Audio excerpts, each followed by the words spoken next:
Estas férias leve o Observador no bolso. Na praia, no campo ou entre viagens, acompanhe toda a atualidade sem limites. Assine com 40€ de desconto e habilite-se a ganhar uma estadia de 2 noites num dos hotéis boutique da Small Portuguese Hotels. Este verão, desligue da rotina, não da informação. Assine em observador.pt. 6 horas.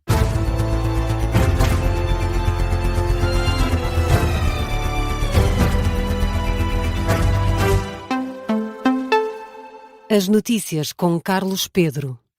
Jornal das 6 na Rádio Observador. José Luís Carneiro vai pedir uma reunião com o Primeiro-Ministro por causa da polémica que envolve Luís Neves. Ao público, fonte da direção dos socialistas afirma que as explicações do Ministro da Administração Interna devem surgir o mais rapidamente possível, de forma clara e fundamentada, mas caso os esclarecimentos não sejam considerados sólidos, o secretário-geral do PS vai mesmo pedir uma reunião com Luís Montenegro para discutir o assunto. A mesma fonte da direção socialista sublinha que as explicações de Luís Neves devem demonstrar que as decisões foram tomadas com transparência e rigor.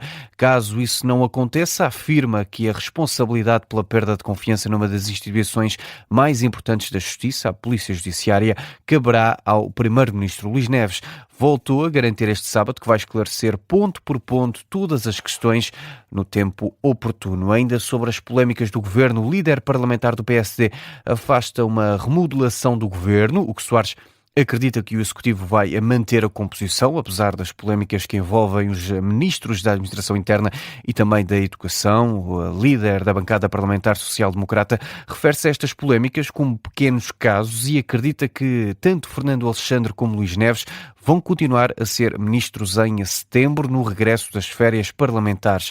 Em entrevista à CNN Portugal, Hugo Soares sublinha a importância da estabilidade política e por isso acredita que não vai haver remodelação. Eu julgo que, quando chegamos a setembro, teremos provavelmente o mesmo elenco governativo e eu assim espero. Espero por um conjunto de razões que creio que são importantes não para o Governo ou para o PSD, mas sobretudo para o país.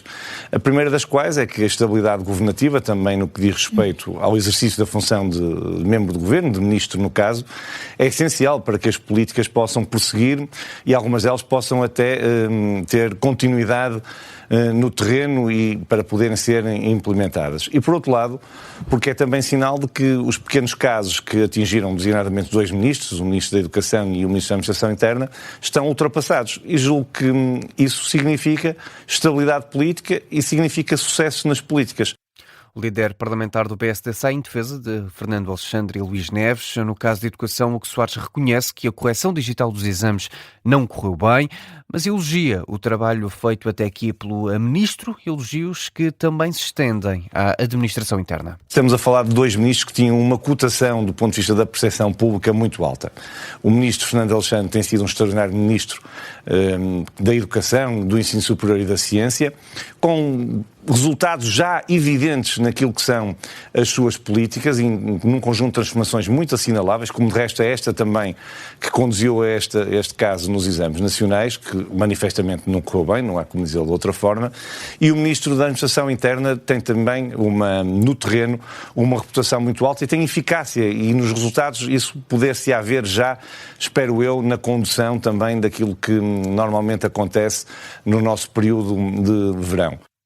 O líder parlamentar do PSD, ontem à noite na CNN Portugal, Hugo Soares, saúda também a posição do Partido Socialista quanto ao caso que envolve o Ministro da Administração Interna. José Luís Carneiro afirmou este fim de semana que o PS vai aguardar pelos esclarecimentos e destacou o princípio da presunção da inocência. O líder parlamentar do PSD fala numa posição sensata por parte dos socialistas. E arrancam hoje as inscrições para a época especial dos exames nacionais do ensino secundário. Os alunos têm até sexta-feira para se inscreverem. Esta é uma medida criada para compensar os atrasos na correção digital das provas e permite aos estudantes que receberam as notas mais tarde possam repetir os exames em setembro com mais tempo de preparação. A época extraordinária decorre entre 3 e 8 de setembro. Destina-se a todos os alunos que tinham condições para realizar as provas na segunda fase. tenham ou não comparecido aos exames. Será depois contabilizada para nota a melhor prova entre a segunda fase e a época especial. Hoje começa também o novo processo de correção digital dos exames da segunda fase. De acordo com a Missão Escola Pública, ainda há 300 alunos que continuam sem receber as classificações da primeira fase. Na saúde, os trabalhadores do INEM ameaçam com uma greve contra a retirada de 100 ambulâncias. A contestação à reorganização do dispositivo de emergência pré-hospitalar está a aumentar e pode levar a uma paralisação já em agosto, de acordo com o Jornal de Notícias. Em causa está a retirada de 100 ambulâncias do dispositivo operacional de emergência pré-hospitalar. O alerta é do presidente do Sindicato dos Técnicos de Emergência Pré-Hospitalar, Rui Lázaro. O dirigente exige que a Ministra da Saúde trave a medida antes da entrada em vigor da nova lei orgânica do INEM, 1 de agosto. A decisão prevê a transferência de 54 ambulâncias de emergência médica para as ULS e a passagem das 46 ambulâncias CIF para viaturas sem transporte de doentes. Todos os distritos de Portugal Continental, à exceção de Faro, vão estar sob aviso amarelo até amanhã, devido ao calor. De acordo com o Instituto Português do Mar e da Atmosfera, as máximas devem ultrapassar os 35 graus em vários distritos. Santarém, Beja e Évora podem mesmo chegar aos 40 graus. O alerta emitido pelo IPMA vigora entre as 9 da manhã de hoje e as 6 da tarde de amanhã. Com a subida das temperaturas, aumenta também o risco de incêndio. Por esta altura, está já em fase de resolução um incêndio em Soura, no distrito de Coimbra. No local permanecem ainda assim quase 200 operacionais. Já em Espanha, estão mais de 120 operacionais portugueses no combate às chamas do maior incêndio em território espanhol. A evolução dos incêndios está a ser positiva, mas lenta, diz o ministro espanhol da Administração Interna, Fernando Grande Marlasca. Os fogos que atingem o centro do país são os maiores e mais agressivos da história de Espanha. Já arderam mais de 153 mil hectares, 6 vezes a área ardida no ano passado no país. Só em Ávila foram mais de 50 mil hectares ardidos.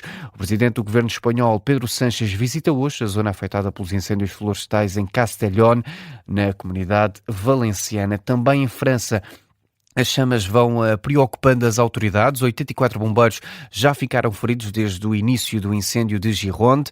Diz o Le Monde que só durante este domingo 9 operacionais sofreram ferimentos durante o combate às chamas. As autoridades garantem ainda assim que não há vítimas civis. Em França, os incêndios já queimaram 115 mil hectares. O ministro francês do Interior fala de uma situação sem precedentes e revela que por dia há 30 a 40 novos fogos no país. O incêndio que continua a levantar maiores preocupações é o de Gironde.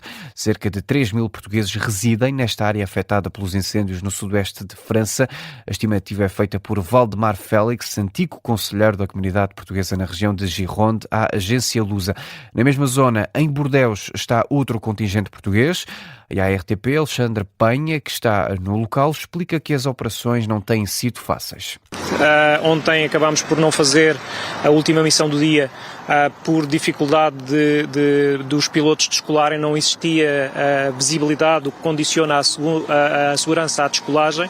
Portanto, foi uma das razões para não se fazer essa operação e mesmo hoje de manhã vimos a operação ser retardada no seu início porque o fumo estava denso e, mais uma vez, questões de segurança não permitem estas aeronaves que voam à linha de vista poderem descolar.